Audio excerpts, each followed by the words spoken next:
Hey, welcome to the Dray Way. I am so glad you are here. We have a really good show for you today. Don't forget, there is a new show each and every day. So make sure you hit the subscribe button. Make sure you come back. You can check me out because you like me. You can check me out because you hate me. You can check me out because you agree. You can check me out because you disagree. But one thing is for sure, at this show, you're going to get the truth, the whole truth, nothing but the truth. So help me. So let's get started. We got a big show today. Let's go!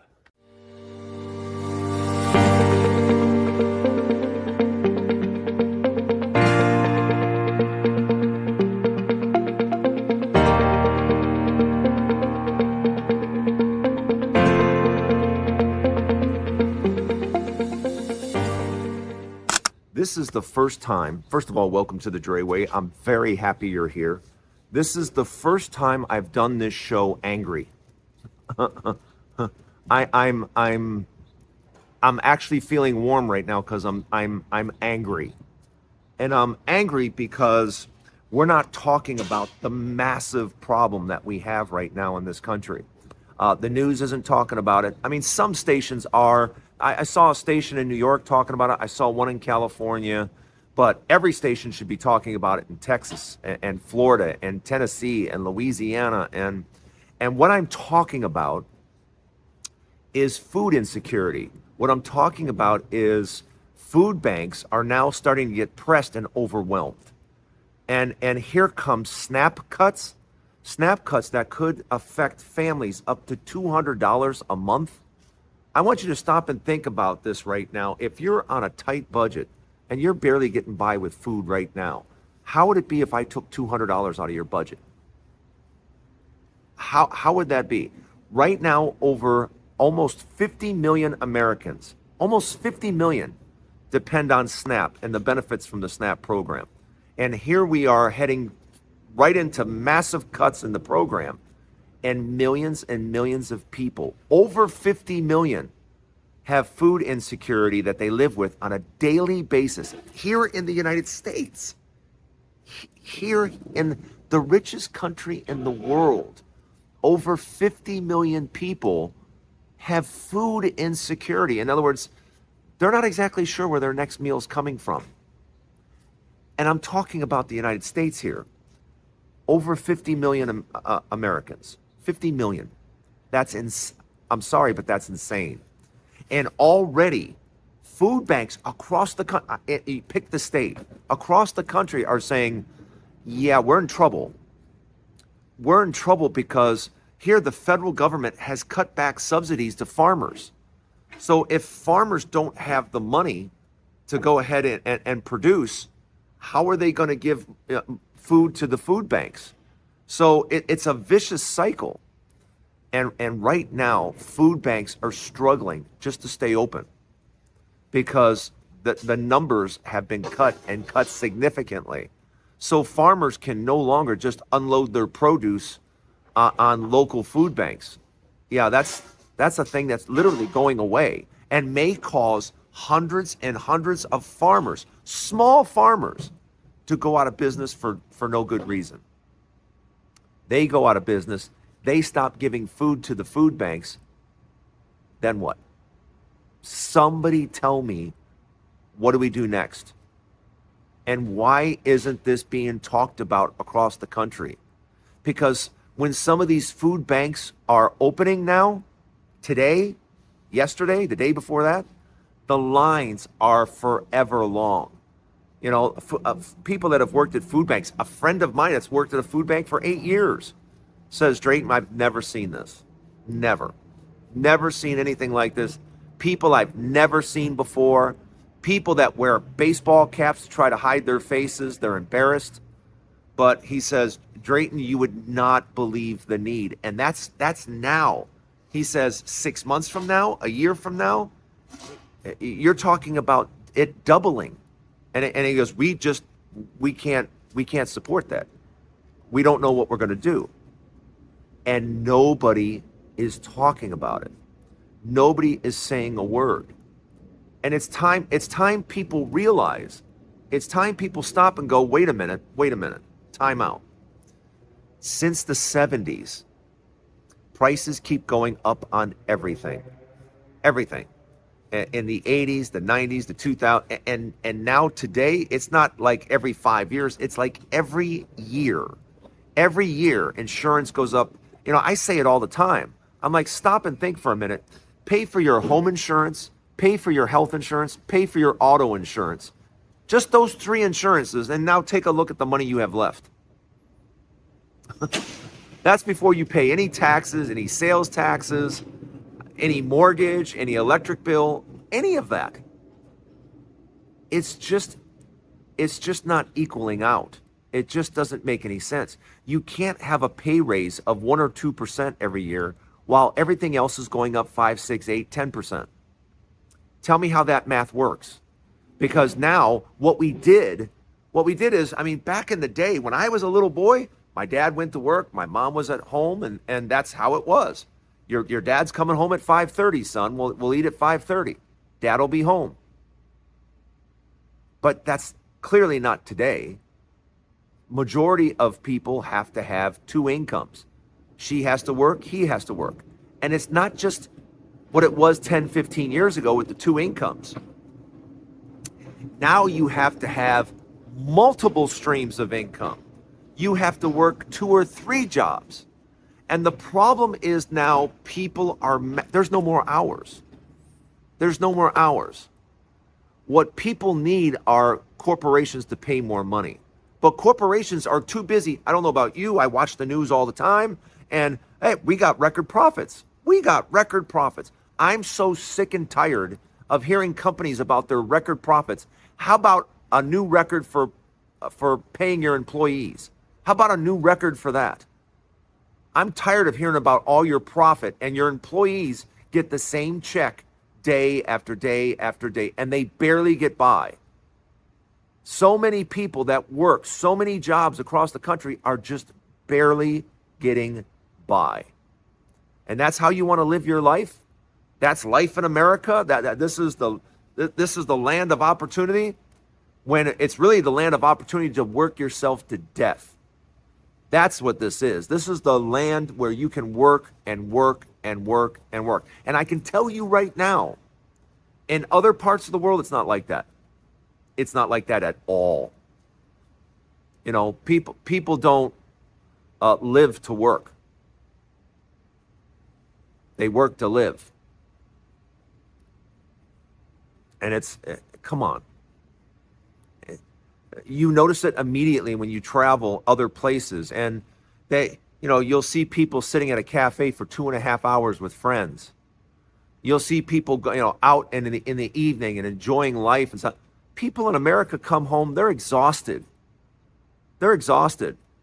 Nightlife, going out, that's a thing of the past.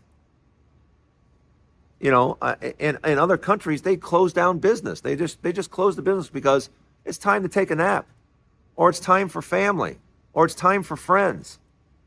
But not here in America. It's time to work. It's always time to work. But the problem is the work no longer there's no benefit to it. The money's not there. And now the money is there to the point where you can barely survive. And now with the prices of food, I don't care who you are. You go to the grocery store, tell me what $40 gets you at the grocery store. Remember you used to be able to go to the grocery store 10 years ago, 20 years ago with $40 and you had food for the week.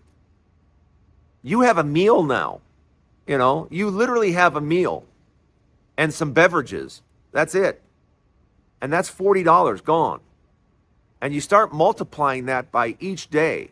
Each day I got to spend $40 to $60 a day times 30 days. And where's the money supposed to come from? People are already tapped out.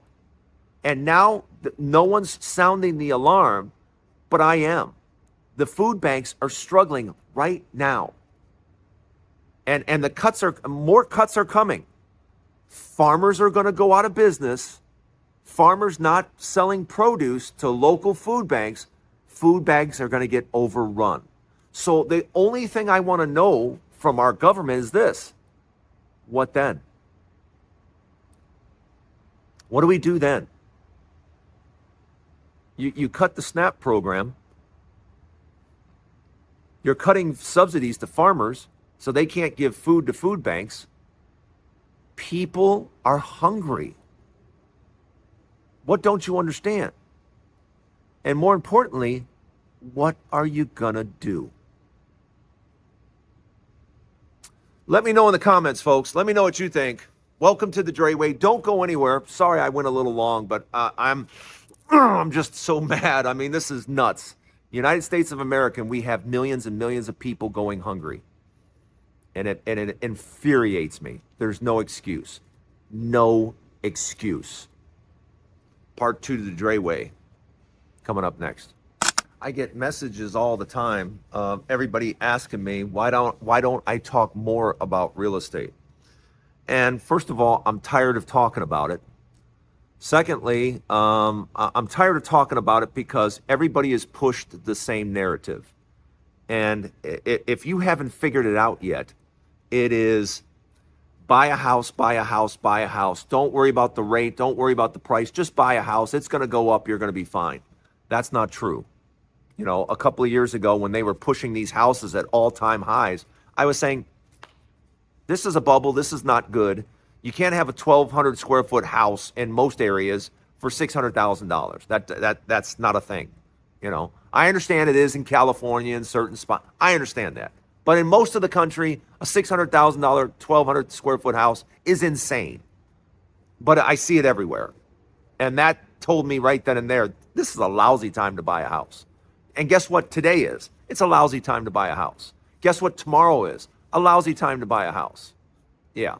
And particularly as you get older, you know, see, I'm 61. I'm 61 years old. I start collecting Social Security in 2 months. In 2 months. I'm going to be on Social Security.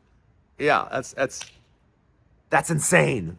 You know, but I'm taking my Social Security at 62, and I may not be able to get all of it, or, you know, but I get it all back when I get, you know, to 67 anyway. But why wait? Why sit here and wait? I don't want to wait. I've been putting in the Social Security since I was 7. When I was delivering the newspaper, I remember them taking money out for Social Security, and I was like, Social Security, what's that? You know, oh, that's for when you retire, when you're 62. I'm 7. You know, I'm 7. Oh, yeah. But everybody treats a house like it's some type of investment and bank or something like, and it's not. It's not, especially now. Everybody's in the game. You know, it used to be, you know, you could buy a property in California in the 70s and watch it go up. And you think that's the future? It is not. It's not the future because the people coming behind us are few. Yeah, there's lots of boomers and X's, and yeah, there's lots of them. That's a big group. You know what's coming behind you? Very few people. Very few. So who are all these people that are going to buy all these houses that we're putting out? We already have 17 million vacant houses in the United States. 17 million are sitting vacant. So who's going to buy all these houses? Where do you think you're going to buy a house today for $600,000? I'm going to sell it for 1.2 in a few years. Yeah, that's not happening. That's not happening. First of all, wages are the issue and will continue to be the issue. You can't have homes going up in value. They have to come down just because of where wages are. We're in a bubble and it's all going to come crashing down because wages, and I'm going to say that over and over again, wages. Companies are not paying people what they're worth. We still have a national minimum wage of $7 and some change. That's ludicrous. That's ludicrous. That's like demanding gas stations to sell gasoline for $1 a gallon. That's exactly what it's like. You know, having a federal minimum wage of $7 and change is just silliness. It should be at $20, period. If a job's not worth $20 an hour, don't get it done. Don't get it done. That's my own personal opinion. If you can't pay at least $20 an hour, it's not a job. Every single job should pay a minimum of $20. Otherwise, you don't need it done. It's not that important. It's the way I look at it. And I also think immediately we should have a workers' bill of rights. We should have workers' rights in America. We have nothing. All around the world they have it. We have nothing. Make it make sense. Better yet, let me know what you think. Part 3 to the Dray Way. Coming up next. My fitness journey. We've been talking about my fitness journey, and I'm talking about it because walking, as I've said in my previous shows, walking has made all the difference. Walking. And of course, I'm doing some, I'm in the gym and I'm pumping out and stuff like that. I don't do a lot of it. I do the basics, I do a couple exercises, get a pump in my muscles, and that's it, just to let the blood flow. The main part of my exercise is walking. And I suggest it for everybody. It has completely changed everything about what I do every day. I've enjoyed the whole food process as well, making sure that I put my food out and have it prepared, my fruits, my vegetables, easy access for when I need a snack, making sure I get the protein I need. But guys, gals, I can't tell you enough. I'm a single male, 61 years old, going down to 225. I have 11 more pounds to go, which by my birthday, October 15th, I'm going to be 225. 225. I'm going to be college weight. Come my birthday, I'll be 225. And I couldn't be more excited. I couldn't feel better. I go get my son donuts sometimes at the casino, and they have 3-level steps. They have 22 steps, 66 steps. And everybody takes the escalator. Guess what I take? I take those 66 steps. And I can tell you right now, a couple of months ago, when I finished those 66 steps, I had to put on a show, not to just put my hands on my knee and be like, I had to put on a show. I had to, look at my son and be like, it wasn't that hard. And I was dying. But now I do those 60. I wish you guys, I'm going to probably have to videotape me doing those 66 steps now. 61 years old, I do 66 steps like it's nothing. It's nothing now. And do I sound proud of myself? Yes, because I am. Because I've put in the work. And I'm only saying this not to, get a pat on the back. I'm saying this because I know for a fact you can do it too. I know you can. And it makes all the difference in the world. I mean, there is nothing like getting fit, getting slimmer, and putting on some new clothes. I'm telling you, you walk differently, you feel differently, and it's just, it's a great feeling. And I want you to have the same feeling too. So please, just start by walking. And then the next step is to start really paying attention to the food that you eat. Start paying attention. Start realizing what things that you like that are really good for you. Like I've said a million times, me with lima beans, green beans, any bean, I'm on it. And I have them sitting right there in the refrigerator. So when I get hungry at night, I just take out a serving of green beans or a serving of peas, put a little butter on top, and I'm good to go. So instead of eating chips or a bunch of garbage before I go to bed, if I have a bowl of green peas or lima beans, who cares? It doesn't affect me one bit, and I keep losing weight. That's it for the Dray Way. Don't forget, there is a new show each and every day. You can hang out with me every day. You can argue with me every day, agree with me every day, but just leave a response and let me know what you think. Have a great day, everybody. Enjoy this beautiful day. As you can see behind me, it's a gorgeous day. Not a cloud in the sky. Have a great day, everybody. We'll see you later. right here on the Dray Way. Watch this, I can do it. Let's go! No, good. He does it better. Much better.